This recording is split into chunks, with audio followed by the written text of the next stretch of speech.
Hey, everybody, it's Scott Steen with winnersandwhiners.com coming to you with the Friday edition of Today in Sports Betting. Today in Sports Betting, it is Friday, TGIF, everybody. This is the NBA side of the show. We're going to take a look at a couple of the more popular games and then toss in any nuggets that we may have. Scotty, you ready? Yeah, let's do it. That's Scott Reichel, by the way, for those of you that are new to the broadcast. Hi, everyone. Yeah. What's up? Yeah. So Scott, we're going to take a look. We got a couple of interesting things here on tonight's NBA card as far as the TV goes. First of all, we got no Lakers, so that's a good thing. It definitely feels that way, especially after seeing Kuzma and company on primetime television for, I don't know, was it 2 games in a row, 3 out of 4? Feels like they've been on TV pretty much every single game last week. Yeah, and agreed. Doesn't go too well. We get it. LeBron's not there. Okay. So, Scott, we are going to take a look at the Mavericks and the Knickerbockers there in New York. Mavericks, 5.5-point favorite, Scott. 213 is the total in this one. What you got here, buddy?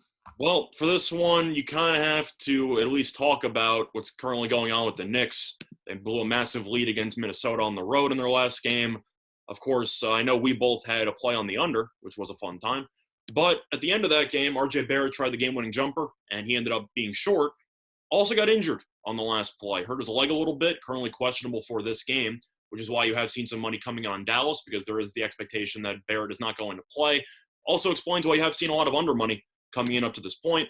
I see it mostly open up at around 214.5, mostly down to 213.5. I'm assuming that's based on the fact that Barrett is projected to be questionable or trending doubtful, as I would say.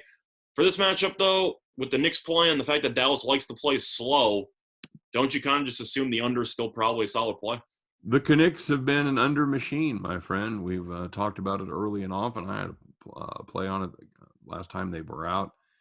And that was in fact, you and I, was that Bet the Farm? It was Bet the Farm. That was Bet the Farm. That's what we do our Bet the Farm segment on our daily radio show that we do 4 p.m. every day, 1490 a.m. out of Tampa. So check it out. It's on your computer if you ain't in Tampa.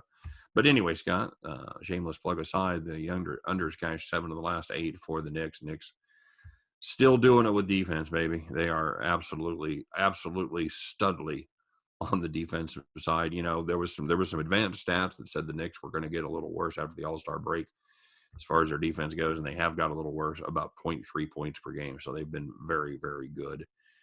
Last time they gave up more than 102 was 5 games ago. So kudos to the Knicks. Question is, if you're the Knicks, though, let's assume for the sake of argument that Barrett's not going to play. All right. How many shot creators do you actually have? I mean, you have Derrick Rose, wasn't he somewhat healthier? He got injured again. I don't even remember if he got injured again. He got injured again. He turned his ankle, and he is questionable for this one. So let's assume, for the sake of it, that one of the two play or none of them play. How many shot creators do you actually have on the Knicks? You go through the roster, you have Randall, who's been kind of battling a leg injury, even though he has played pretty well lately. Other than that, though, I don't really know who can create off the dribble. You're going through the entire roster here.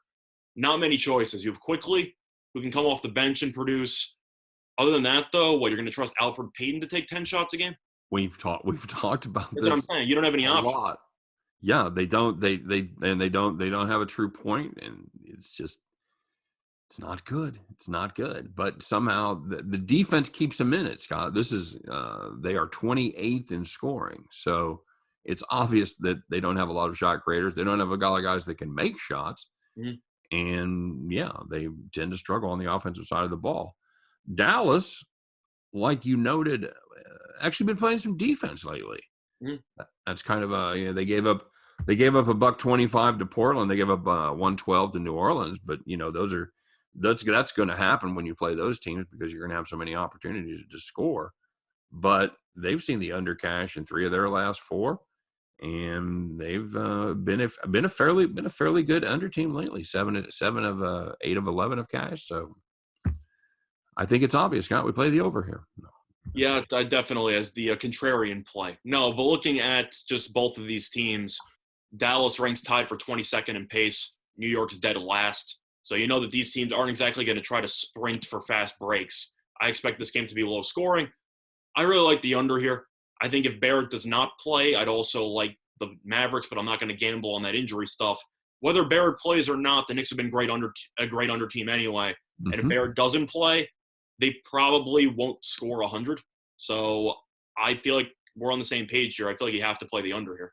Yep, I'm with you, and I'm probably a little more. Oh, good Lord! What happened? Mariners blew a chance for you? Yeah, they did. Just gave up a game-tying home run to Dickerson. Okay, fun. So, anywho, back to the point at hand. I'm probably a little more excited about the Knicks than you are. They seem to find a way to be competitive and to win. I'm just looking at the lack of shot creators, and Barrett's one of the only ones they have. I know, I understand, but I still like the under more. Yes, way more than either side of this. If I was going to play a side, I'd take the Knicks in the points. So. I'll go official on the under. Okay. Yes, me too. Mark it down in pen. Mm-hmm. And the other game that keeps us from seeing the Lakers is going to be Milwaukee and Portland. Scott, how about a little Bucks Blazers coming at you? Hang on a second. We actually have a pretty good game on television on Friday night. Yeah, the late game, Scott. The late game is actually going to be a good game, or it has the potential of being a good game. Mm-hmm. I like this new look Portland team quite a bit. I really do. I'm still on the fence, but then again, we'll wait and see. I would say so far so good. I would agree, except for the fact that I've also kept in mind of who Portland has played, and they have played Miami on the road. Miami was missing basically everybody besides Adebayo, won by 3. Played Orlando, played Toronto, played Detroit. Not exactly a murderer's row of opponents there. No, that's true. That's why I'm kind of pumping the brakes. I'm going to wait and see how they actually perform against a pretty solid team in Milwaukee. Okay, well, Milwaukee hasn't played well lately anyway, but I'm just throwing it out there. Okay, it's also important to note they're winning, and for the most part, they're covering too. So yeah, I'm just saying that definitely a step up in competition based on the recent opponents that they've had.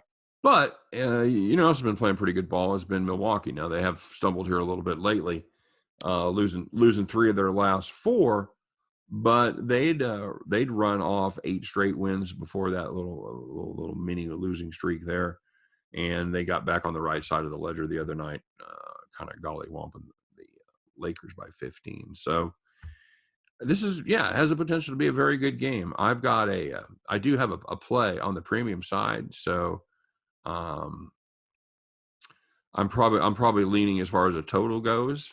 I don't get the under money. No, I'm leaning over here. This is two really efficient offenses. Portland has played better defense. I mean, we've talked about it. Portland on the radio show. Portland's on pace to have the second worst defensive efficiency in the history of the sport. Right. So I'm not exactly interested in taking an under with Portland, and Milwaukee also likes to play a little bit up tempo with Portland. Yep. I think both teams should really get into the 120s. Yeah, I like. I think we're catching. A good number here with you got it 239 still. I see 236.5. Yeah, I'll take it. I'll take that. That's fine as frog hair, and that's like you said. That's the under money. I've just got the opener in front of me, so. A lot of under money, but Portland's gone over in 4 straight, so I don't exactly want to suddenly expect a low-scoring game with Portland. No, you're not gonna jump in front of that. Milwaukee's cash 5-7 as far as the over goes. So, yeah, I'm on the over there as well. I do have a premium on the side. What are you feeling about the side, buddy? I really don't know. It's kind of it's a complete pass for me. If I had to play it, I would lay it with Milwaukee, but I'm passing on the side entirely because, as I just said, Portland has looked better lately.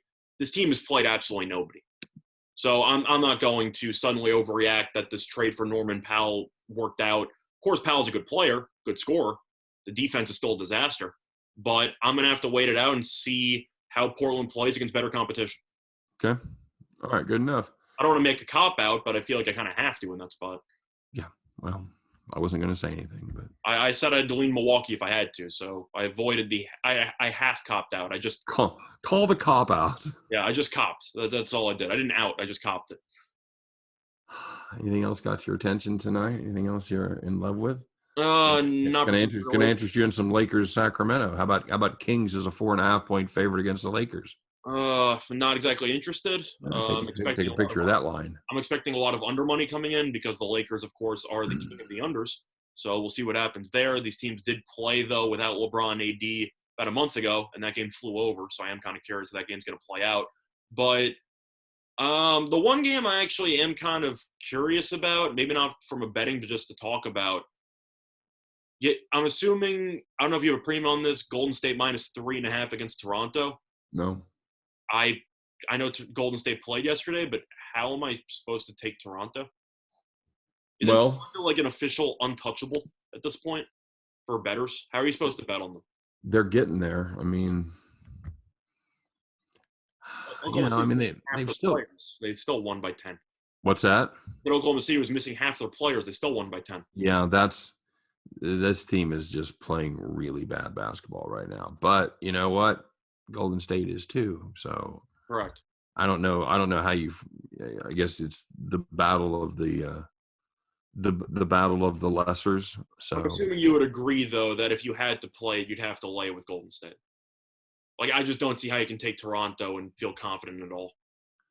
Well, they're in an almost Houston-like slump. Feels that way. They had that one inexplicable win against Denver. That's basically it. That's not even basically. Yeah, they've lost 13 of 14. Yeah, not fun. Yeah, not fun. So yeah, if I had to play it, and I can't imagine what kind of thing I would have done wrong in my life to make me play this game, I would take Golden State. But how about? Can I interest you in the Suns laying 12.5, buddy? That was the other game I thought about. I have seen some under money come in. It opened at 220 down to mostly 219.5. Yeah. Oklahoma City's basically missing everybody. I'm not going to overreact to them beating Toronto. Houston also beat Toronto. Houston still stinks. Phoenix, though, pretty big day yesterday for Phoenix. They didn't even play, but the Clippers did lose. So they ended up extending their lead in the division. Phoenix is a team that I have a hard time laying double-digit points with because it feels like every game Phoenix plays come down to the wire. It's kind of like the Nets, where you feel like they should be winning the game. They're winning pretty handily, and then suddenly the opponent makes it like a 5-point game with 2 minutes to go, and you wonder why every game has to come down to the wire. That's how Phoenix plays. Yep, they do. They're just not a good team to lay big numbers. I did this a couple of games ago. We talked about them. It was a miracle they covered against the Hawks.